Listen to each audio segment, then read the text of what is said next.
Counterfeit Yamato Takeru. Japan's legendary superhero myth. Episode 5, The Roar of the Sea.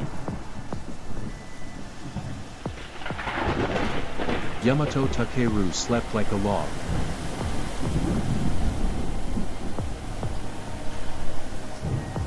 Was it a dream or reality? How much of it was past or illusion?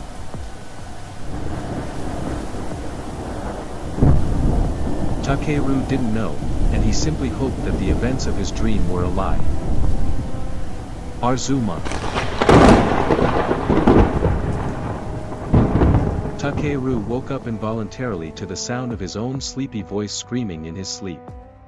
The experience was so vivid that he couldn't even mutter that he was glad it was just a dream.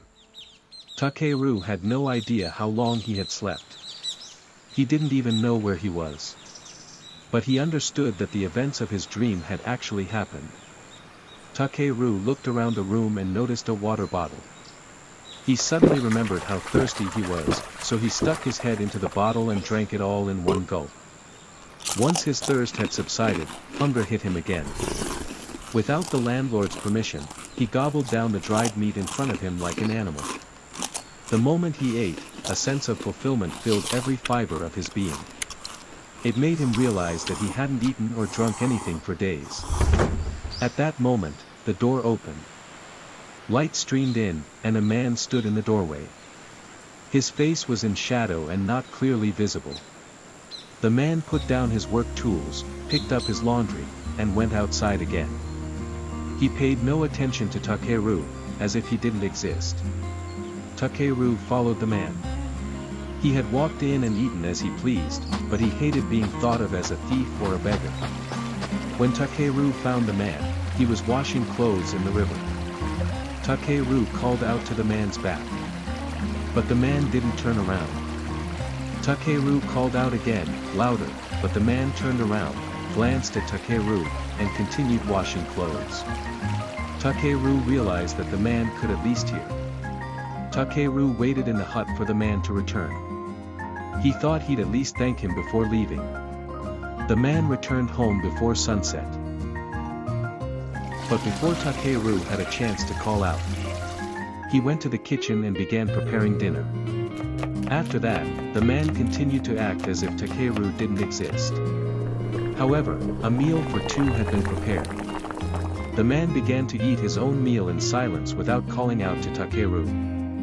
When he finished, he lay down and went to sleep, snoring loudly.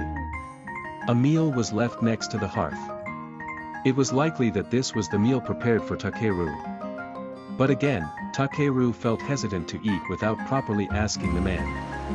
But unable to resist his hunger, Takeru gratefully ate the meal. He thought that tomorrow would be the day to thank the man.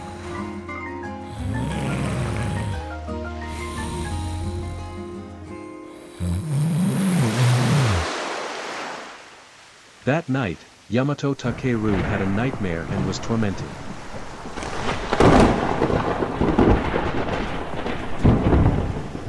It was not a dream, it was something that really happened.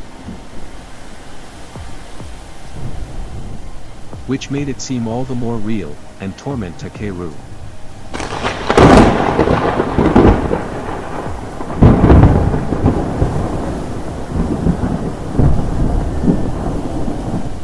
Takeru desperately stretched out his arms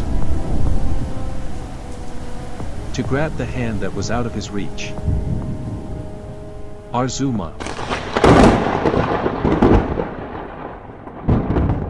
The moment he shouted, someone grabbed Takeru's sweaty arm. He opened his eyes. The man who hadn't said a word during the day was watching over him. The man was holding Takeru's hand tightly. Takeru remembered this man. He was the man who had saved him when he had been adrift and washed up on this beach. The man held Takeru tightly. It didn't matter who it was. Takeru put his arms around the man's back and clung to him. And then, finally, he fell asleep. He didn't dream again that night. When Takeru woke up in the morning, the man was no longer at home. When Takeru went outside, the man was working silently. He didn't even look in Takeru's direction, and remained as indifferent as ever. As the sun set, the man returned home. Just like last night, he prepared a meal for both of them and began to eat his own without saying a word to Takeru. Takeru, despite the man's silence, tentatively expressed his gratitude for all he had done for him. The man didn't reply, and instead treated Takeru like a stone. Swallowing a sigh, Takeru stated his name. At that moment, the man stopped eating with his chopsticks, glanced at him, and spoke just one word. Miyazu. After saying his name, the man lay down and began snoring. Takeru thought to himself, "This man can talk."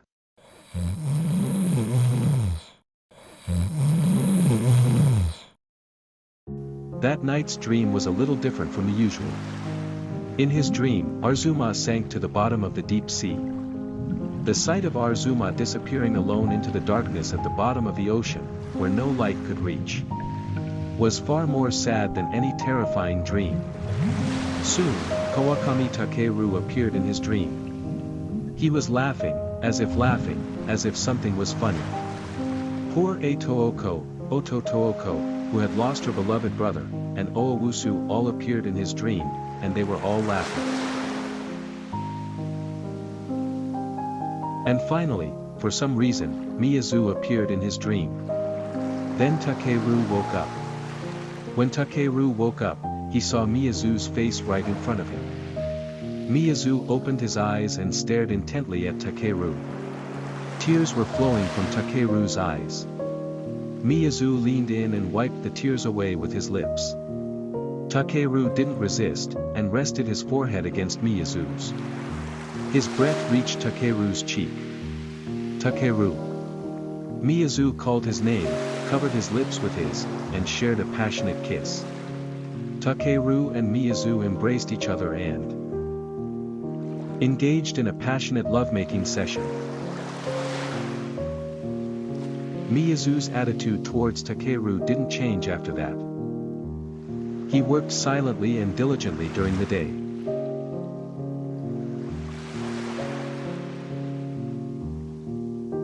Takeru also worked alongside him, learning from his example.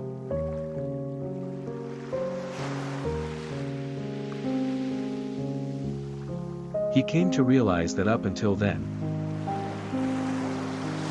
he had no redeeming qualities other than the ability to swing his sword and fight.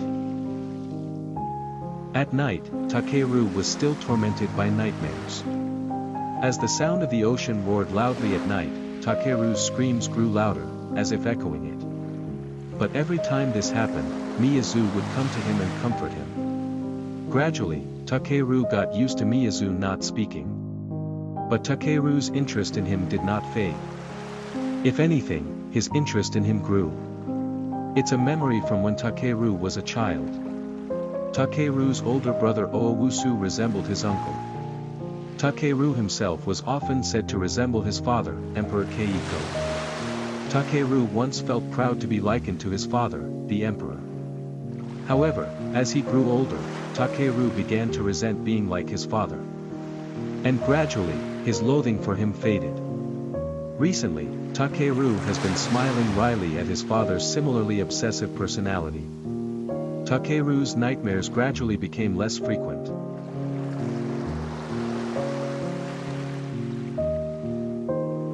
However, Takeru and Miyazu's lovemaking continued as usual. Every night.